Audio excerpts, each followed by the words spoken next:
조국 전 법무부 장관 아들에게 허위 인턴 확인서를 발급해준 혐의로 기소된 열린민주당 최강욱 대표가 1심에서 징역형의 집행유예를 선고받았습니다. 의원직을 상실할 위기를 맞은 최 대표는 재판부의 판단이 매우 유감스럽다며 즉각 항소하겠다는 뜻을 밝혔습니다. 임성호 기자입니다. 최강욱 열린민주당 대표는 법무법인 청맥 변호사로 일하던 지난 2017년 조국 전 장관 아들에게 가짜 인턴 경력 확인서를 발급해준 혐의로 재판받아왔습니다. 지난달 결심 공판에서 검찰은 최 대표에 대해 대학원 입시 업무 방해 혐의 등을 적용해 징역 1년을 구형했습니다.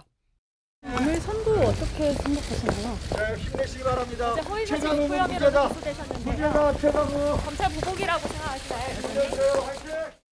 1심 재판부도 최 대표의 혐의 대부분을 인정했습니다. 재판부는 우선 지난 2017년 조 전 장관 아들의 활동은 휴일 몇 차례 출근해 서류 복사 등의 업무를 한 게 다였다며 인턴 확인서는 허위라고 지적했습니다.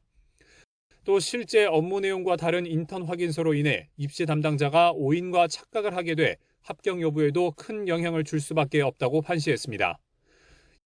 이와 함께 최 대표가 조 전 장관 배우자인 정경심 교수에게 보낸 메시지를 보면 허위 인턴 확인서가 조 전 장관 아들 입시에 활용될 거란 점도 최 대표가 알고 있었다고 인정했습니다.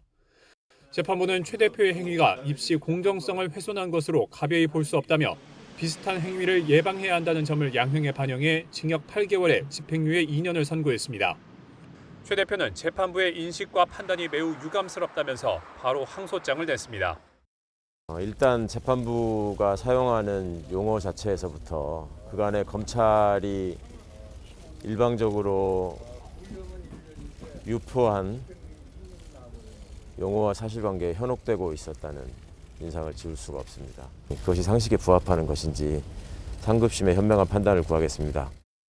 최 대표가 선고받은 징역형은 공직선거법과 국회법 등에 따라 의원직 상실형에 해당합니다. 다만 최 대표가 항소를 통해 법정 다툼을 이어가겠다고 밝힌 만큼 판결 확정 전까지는 의원직을 유지할 전망입니다. 최 대표는 지난해 4월 총선을 앞두고 인터넷 방송에서 조 전 장관 아들이 실제로 인턴 활동을 했다는 발언을 했다가 선거법상 허위사실 공표 혐의로도 고발돼 따로 재판을 받고 있습니다. 최 대표의 혐의는 조국 전 장관 부부의 자녀 입시 비리 혐의와도 직접적인 관련이 있습니다. 그런 만큼 이번 재판 결과가 가족비리 관련 재판을 앞둔 조 전 장관에게도 부정적인 영향을 미칠 거라는 전망도 나오고 있습니다. YTN 임성호입니다.